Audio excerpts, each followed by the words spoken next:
त्याचबरोबर आपल्या भारत देशाचे माजी संरक्षण मंत्री, माजी केंद्रीय कृषी मंत्री आदरणीय शरदचंद्रजी पवार साहेबांचा आज वाढदिवस आहे। खरं तर पवार साहेब यांनी या देशामध्ये आणि राज्यामध्ये एक अत्यंत सुसंस्कृत विचारानं राजकारण केलं।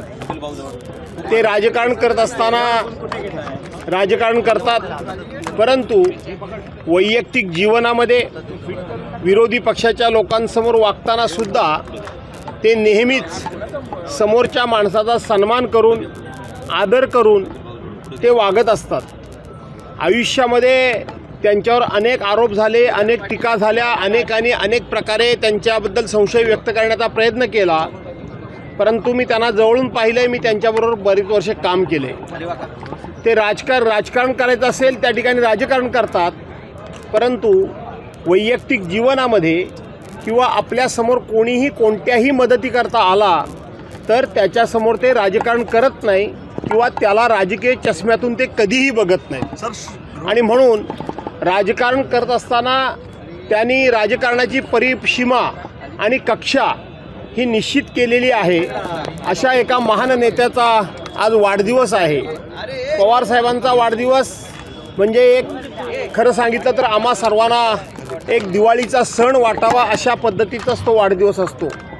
कुठल्याही विषयावर कधीही कुठेही कोणीही कोणतीही माहिती विचारावी आणि ती पवार साहेबांच्याकडे नसावी असं कधीच झालेलं नाही। आणि म्हणून अशा ह्या नेत्याला मी दीर्घायुष्य चिंतितो।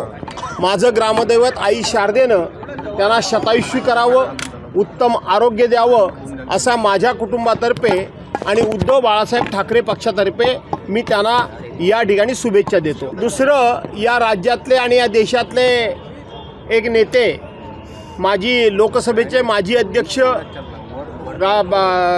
पार्लमेंटचे माजी गृहमंत्री आदरणीय शिवराज पाटील चाकूरकर सरांचं सुद्धा आज देहावसन झालं। ते स्वर्गवासी झाले असं कळलं। एक अतिशय मृदुभाषी परंतु खूप गाढा अभ्यास असलेला नेता आणि त्याचबरोबर विचारांची बैठक पक्का असलेला नेता आज आपल्या सर्वांना सोडून गेलेला आहे। मी माझ्या कुटुंबातर्फे आणि उद्धव बाळासाहेब ठाकरे या पक्षातर्फे शिवराज चाकूरकर पाटलांना मी या ठिकाणी भावपूर्ण श्रद्धांजली अर्पण करतो। ही गोष्ट खरी आहे।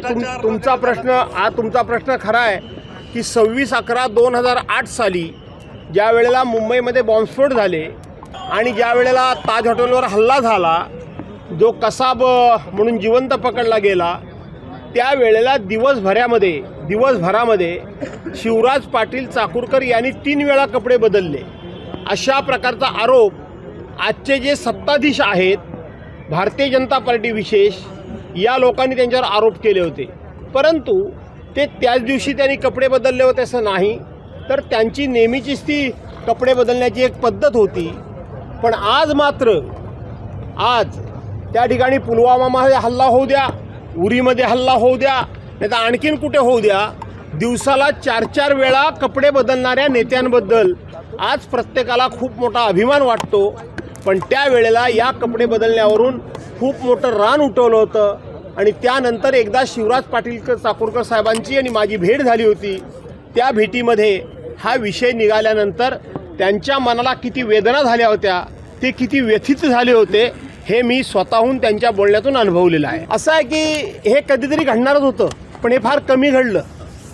ज्या पद्धतीनं विधिमंडळाच्या अधिवेशनाच्या कालावधीमध्ये मुंबई विधानभवन असेल, नाहीतर तुमचं नागपूर विधानभवन असेल, ज्या पद्धतीने ही गर्दी उसळते, इकडं तर म्हणायचं आम्ही पास देत नाही, इकडं तर म्हणायचं आम्ही लिमिटेड पास देतो, आणि दुसऱ्या बाजूला ही प्रचंड गर्दी बघितल्यानंतर हे लोक आतमध्ये येतात कसे, कुठून आत येतात, कोणाच्या सौजन्याने येतात, कोणाच्या पाठीमागं बसून येतात, आणि म्हणून येणाऱ्या लोकांची व्यवस्थितपणे चौकशी सिक्युरिटी डिपार्टमेंटला करता येत नाही। आणि म्हणून कधीतरी काहीतरी घडणारच होतं। ते 2 आमदारांच्या कार्यकर्त्यांमध्ये घडलं। मी येतो अहवाल टेबल होणार असेल तर आनंद आहे, काय असेल ते मला माहीत आहे, सगळं गुळगुळीत मुळमुळीतच असेल, पण किमान त्या घटनेतून काहीतरी सरकारनं, राज्यकर्त्यांना आणि विधिमंडळानं धडा घेण्यासारखा घेतला तर आनंद वाटेल।